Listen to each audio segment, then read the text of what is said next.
오늘은 영생을 품은 성도의 기도라는 제목으로 하나님의 말씀 나누려고 합니다.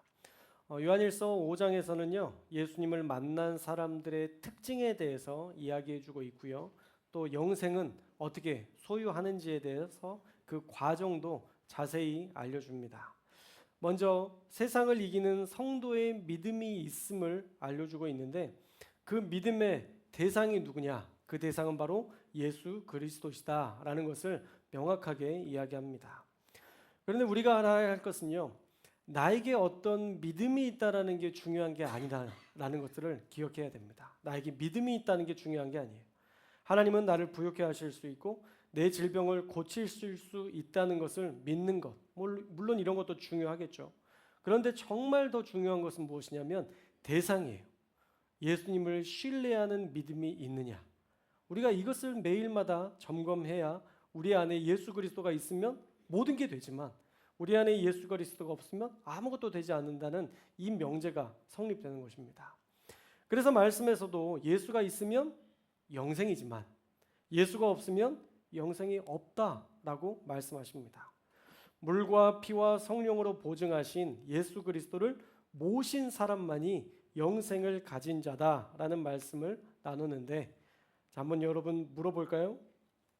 한 주간 어떻게 사셨나요? 수시로 주님께 묻고 답을 구하며 그 답을 주신 대로 여러분 사셨나요? 만약 그렇게 사셨다면 잘하셨습니다. 여러분 그렇게 사시는 게 진짜 그리스도인의 삶인 거예요. 자, 반대로 내 본성, 내 성격, 내 성질대로 여러분 사셨나요?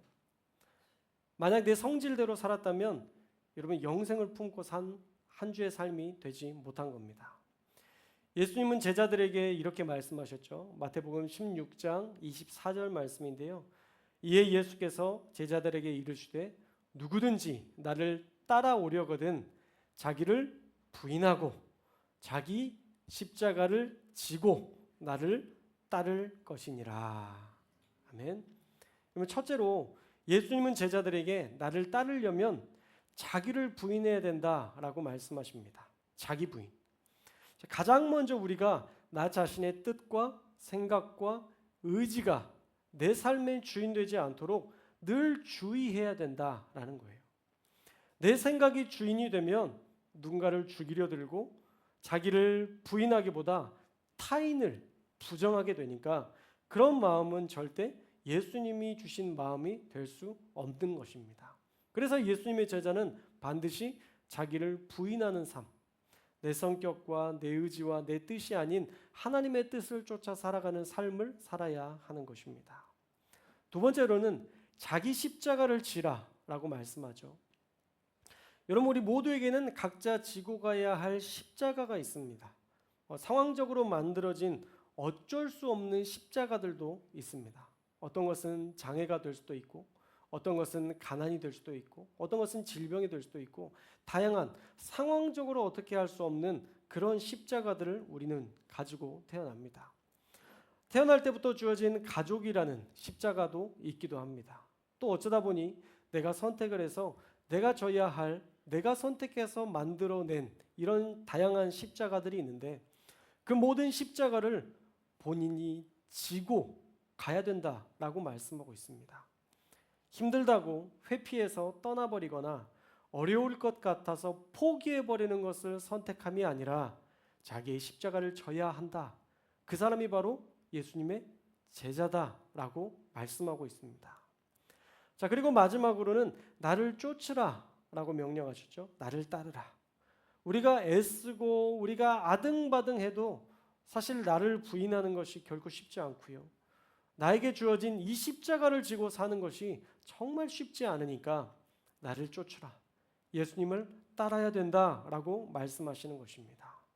우리가 결국 예수님을 붙들어야 자기 부인도 또 십자가를 지는 것도 할 수 있기 때문에 예수님은 나를 따르라, 나를 쫓으라 말씀하신 것입니다.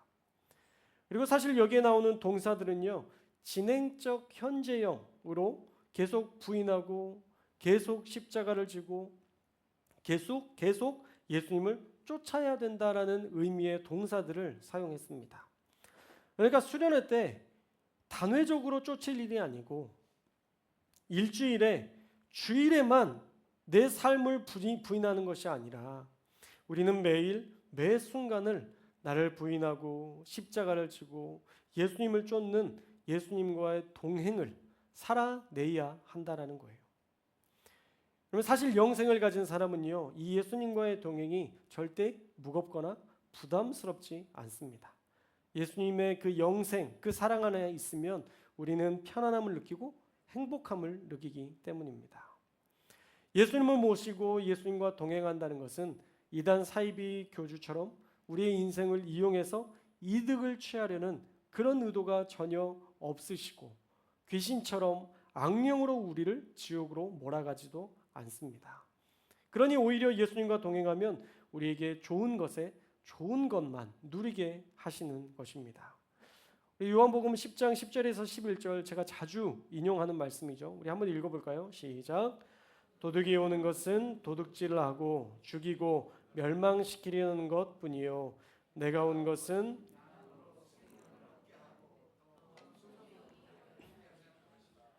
나는 선한 목자라. 선한 목자는 양들을 위하여 목숨을 버리거니와. 아멘. 자, 예수님이 오신 이유는 성도들을 멸망시키려는 것이 아니라 양으로 생명을 얻되 더 풍성히 얻게 하려고 오셨다라고 10절에 말씀하십니다. 또 11절에 보시면 선한 목자이신 예수님은 양을 위해 목숨을 내놓을 것이라고 말씀하시죠. 그러니 우리를 위해 좋은 것을 주시기를 원하시고 또 자신의 생명과 바꾸어 우리에게 생명과 풍성한 생명 바로 영생을 이야기하는 겁니다. 영생을 주시기를 원하시는 분이니까 우리가 예수님과 함께하면 늘 좋은 것과 풍성함을 누릴 수 있는 것입니다. 이것은 재정적인 것만을 이야기하는 것이 아니고 마음의 풍성함을 포함해서입니다. 우리의 마음의 풍성함과 넉넉함을 누릴 수 있는 것이죠. 그래서 영생을 얻은 자는 예수님과 함께하기를 기뻐하게 되고 예수님과 함께하니까 또 풍성해지는 이 상생의 원리 안에서 성도는 늘 좋은 것을 누리게 되는 것입니다. 자, 이 풍성함의 원리를 오늘 말씀에서 또 이야기하고 있는데요. 우리 13절 말씀도 한번 읽겠습니다. 13절 말씀 시작. 내가 하나님의 아들의 이름을 믿는 너희에게 이것을 쓰는 것은 너희로 하여금 아멘. 먼저 하나님의 아들의 이름을 믿는다면 여러분에게 영생이 있다는 것을 알아야 된다라고 말씀하고 있습니다. 영생에 있다는 것을 아는 것. 그러면 이것이 바로 구원의 확신이라는 단어로 대체할 수 있겠죠. 구원의 확신. 제가 여러분에게 질문 하나 드릴게요. 여러분 구원받은 사람은 구원받았다는 것을 어떻게 확신할 수 있을까요? 사실 이 구원의 문제로 우리는 이단들에게 많은 곤란한 질문을 듣기도 합니다. 여러분 구원받았습니까? 언제 어디서 받았죠? 항상 이렇게 구체적으로 나와요. 언제 어디서 받았나요? 이거 딱 명확하게 언제다라고 얘기하기도 어렵고 날짜를 지금 언제 은혜는 받은 것 같은데 몇 월 며칠까지 우리가 기억할 수는 없잖아요.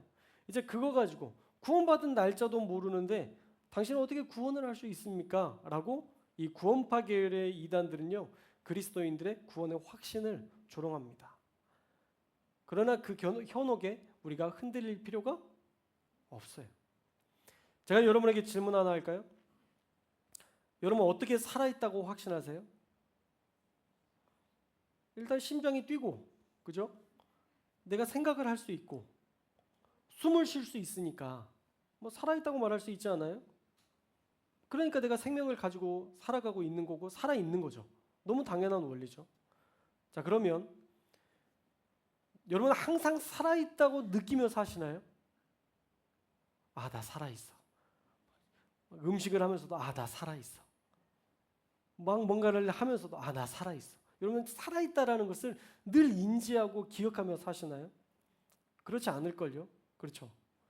바쁘게 살면서도 살아있다는 것을 모르고 살 때가 너무 많아요.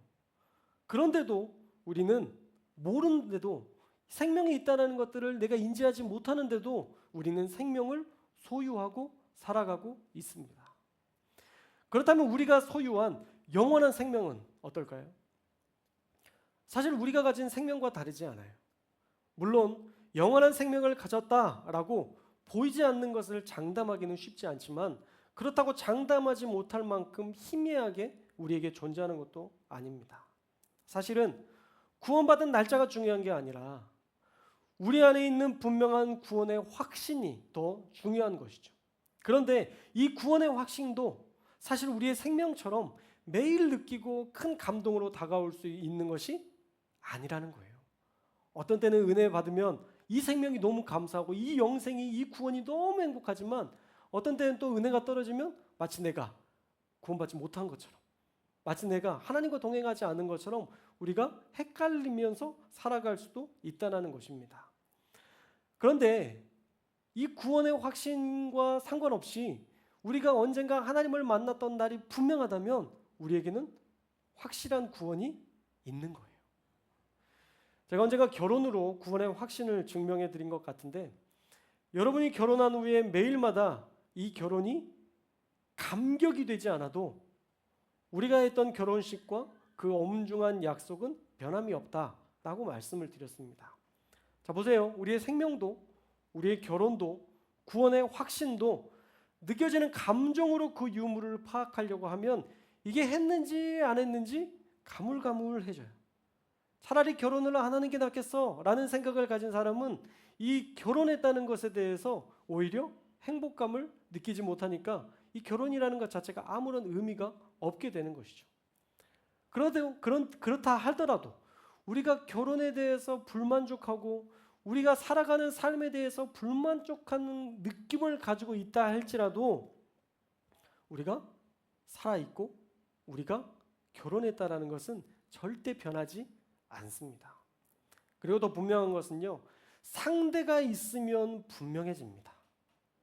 여러분, 사랑하는 아내를 보면 내가 결혼했다는 게 분명해지고 사랑하는 자녀들을 보면 내가 결혼했다는 것이 분명해집니다. 내가 결혼했고 가정을 이뤘고 가장으로서 살아내야 할 의무가 있음을 상대방들을 보면서 우리의 가족들을 보면서 깨닫고 인식하게 되죠. 여러분, 이것처럼 나의 공동체 안에 아내나 남편이 아내가 아이가 있으면 우리의 결혼 유무는 분명해집니다. 그래서 구원의 확신도 대상이 필요한 거예요. 그분이 바로 예수님입니다. 내 안에 예수님이 있으면 영생은 너무 분명한 거예요. 내가 과거에 예수님을 만났던 사건이 있으면 내가 가진 영생은 너무도 선명한 것입니다. 단지 우리가 이 선명한 영생에 대해서 자주 인식하지 못하고 살 뿐이에요. 그리고 이 영생이라는 단어가 참 이단들이 좋은 단어들은 다 가져갔어요. 영생. 이 영생이라는 단어가 얼마나 좋은 단어입니까? 영원한 생명. 정말 우리가 여기에서도 살지만 그 하나님의 나라에서 영원히 살 수 있고 우리는 또 여기서 끝나는 게 아니라 거기에서도 나의 사랑하는 사람들을 다시 만나고 그 사람들과 함께 할 수 있다는 이 가장 아름다운 단어가 사실은 영생인데 이 영생교가 이걸 가져가다 보니까 뭔가 이 영생이라는 단어가 이단스럽게 느껴질 때가 많아요. 그래서 우리가 영생이라는 단어를 쓰지 않는데 저는 요한일서 말씀을 계속적으로 나누면서 이 영생이라는 단어가 저에게 너무 사랑스럽게 다가오더라고요. 영원한 생명을 가졌고 이 영원한 생명으로 내가 사랑하는 아버지를 다시 만날 수 있고 이 영원한 생명을 가지고 우리 귀한 사람들과 함께 내 마음 가운데 있는 그 예수 그리스도로 말미암아 그 영원한 생명으로 살아갈 수 있다.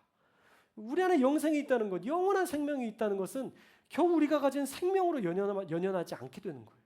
얼마나 큰 의미입니까?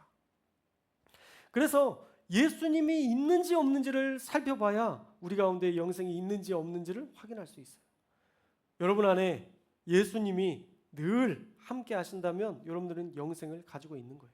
또 어떤 때는 예수님과 함께 하지 않아도 우리는 이미 영생을 가지고 살아가고 있는 거예요. 우리가 숨 쉬는 걸 늘 느끼지 않아도 살아있는 것처럼 우리가 예수님에 대해서 물론 늘 그렇게 살아가야 되지만 혹시 어떤 일을 하면서 예수님과 상관없이 살아가는 때도 있고 잊어버리며 살 때도 있지만 그렇다고 해서 구원이 우리에게 없는 것은 아니다라는 거예요. 여러분 이 사실을 꼭 기억하셨으면 좋겠습니다. 예수님을 만난 체험이 분명하고 지금도 나와 함께 예수님이 거하신다는 사실에 감격한다면 여러분은 분명히 영생을 가진 사람입니다. 또 하나, 이 주일에 놀러 가지 않고 예배드리러 이 자리에 나왔다는 것은 여러분 영생이 있다는 의미예요.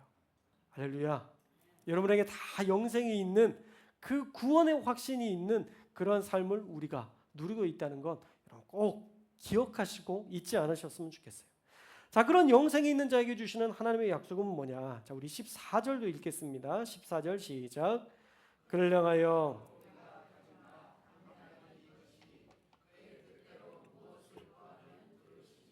아멘.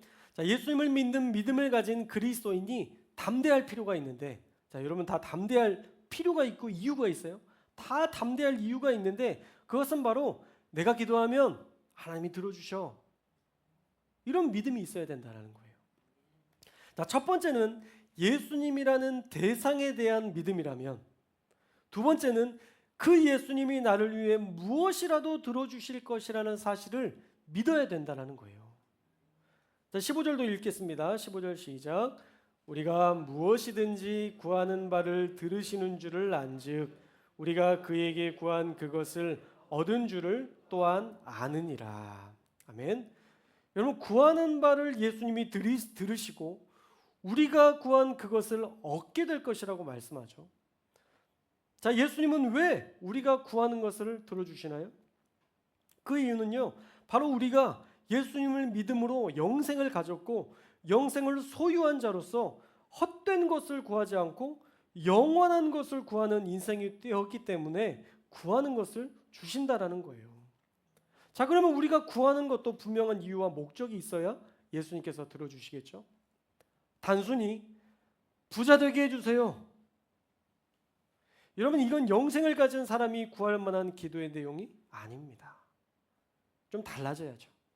하나님, 제게 재정을 허락해 주셔서 교회와 우리 주변 옥년동에 있는 어려운 대학생들에게 장학금을 지원할 수 있는 기회를 허락해 주옵소서. 부자 되게 해달라는 말이 조금 바뀌어서 기도가 된 거예요. 그런데 부자 돼서 나 잘 먹고 잘 살게 해주세요가 아니라 부자 돼서 지금 어려운 학생들을 지원할 수 있는 그런 은혜를 허락해 주십시오라고 기도하는 것. 여러분 기도의 내용이 다른 거예요. 똑같은 부자 되게 해주세요인데 어떻게 쓰겠느냐가 달라지는 겁니다. 여러분 어른 김장하라는 넷플릭스 영상에 보시면 김장하 선생님은 한약방을 운영하면서 대학생 1000명에게 장학금을 지원했다고 합니다. 여러분 이런 귀한 일을 위해 우리가 마음을 품고 재정의 풍성함을 구한다면 하나님은 당연히 우리에게 주실 것입니다. 단순히 부자가 아니라 하나님의 영광을 위한 부자로 살 소망을 품을 때 그것이 바로 영생을 품은 기도가 되는 거예요. 하나님, 아직도 굶고 있는 청소년들이 있다는데 제가 그들을 품을 수 있는 힘을 주셔서 그들에게 미래를 지원할 수 있는 센터 건립과 용돈이라도 매달 줄 수 있는 재력을 허락해 주옵소서. 여러분 이런 기도가 바로 예수님의 영생을 가진 자가 살아가는 타인을 위해 구하는 기도인 것입니다. 나를 위한 기도가 아니라 타인을 위한 기도이기 때문에 하나님은 그 기도를 들으시고 응답하시는 거예요. 그러나 1차원적으로 부자 되게 해주세요. 건강해지게 해주세요. 큰 부자들을 알고 만나서 인맥이 넓어지게 해주세요. 여러분 이런 기도는 하나님이 원하시는 하나님의 나라를 위해 구하는 기도가 아니기 때문에 그런 기도들은 응답이 더딜 수밖에 없습니다. 여러분 한나의 기도 기억하시죠? 아들을 낳으면 주를 위해 쓰일 종으로 드리겠습니다. 그러니까 하나님이 단번에 주시잖아요. 그렇게 안 되던 그 아이 출산이 잉태가 단번에 되잖아요. 삼손이 이번만 나를 강하게 하사 블레셋의 손에서 이스라엘을 건질 힘을 주소서라고 기도했더니 즉시로 하나님께서 허락하시잖아요. 그들의 기도에는 하나님을 위한 기도와 타인을 위한 기도가 그 중심에 있었던 겁니다. 그래서 하나님이 들어주신 거예요. 여러분의 기도에는 타인을 위한 어떤 기도가 있고 하나님의 영광을 위한 어떤 것이 숨겨져 있습니까? 만약 그런 기도가 없다면 우리의 기도는 영생을 품지 못한 기도일 수 있습니다. 지난주에 말씀드린 것처럼 풍요를 위한 바알 신앙, 신유만을 위한 앰뷸런스 신앙에 머물게 되는 거예요. 하나님께 영광이 되는 기도, 그리고 그것을 응답하심으로 누리게 되는 그런 기도는 하나님을 위한 그리고 타인을 위한 그 기도가 있어야 하는 것입니다. 그럴 때 영생이 있는 자처럼 멋진 기도를 드릴 수 있고 그 기도를 들으시는 하나님을 경험하게 되는 것입니다. 사랑하는 여러분, 여러분에게는 그런 비전을 품은 기도가 있습니까? 1000명에게 장학금을 준다. 이건 너무 큰 일이고 우리가 할 수 없는 일이에요. 그런데 김장호 선생님도 아마 그러셨을 거예요. 한 사람, 나에게 찾아오는 한 사람을 지원하는 것. 이것이 시작이 되어 누적이 되니까 1000명이나 되는 그런 사람들을 품게 되었던 것이죠. 우리가 작은 일이라 할지라도 그렇게 도전해 보셨으면 좋겠어요. 큰 일로 우리가 어떤 센터를 건립하고 이런 거 말고 아주 작은 자리에서 우리가 할 수 있는 것, 우리가 그것들을 실천하면 좋을 것 같습니다. 김장호 선생님은 이런 명언을 남겼습니다. 돈은 똥과 같아서 모아두면 악취만 풍기지만 흩뿌리면 거름이 된다. 멋진 말이죠. 우리의 삶이 그저 돈을 모으기만 하는 인생이라면 하나님께 향기롭지 못합니다. 그러나 그것을 흩뿌려서 거름처럼 사용할 때 하나님께 향기가 되고 어떤 이에게는 영양분이 될 것입니다. 저와 여러분이 이렇게 타인을 위해 기도하고 하나님을 위해 살아서 하나님께 영광 올려드리는 인생이 되었으면 좋겠습니다. 그런 인생이 영생을 품은 사람이고 그런 사람만이 이런 영광스러운 기도를 드리고 하나님께서 응답하심으로 하나님께 영광이 되는 인생으로 살아갈 수 있는 것입니다. 저와 여러분이 이런 영생을 품은 기도로 살아서 하나님의 뜻대로 구한 모든 것을 응답받고 또 하나님께 영광이 되는 성도님들 다 되시기를 주님의 이름으로 축원합니다. 기도하겠습니다.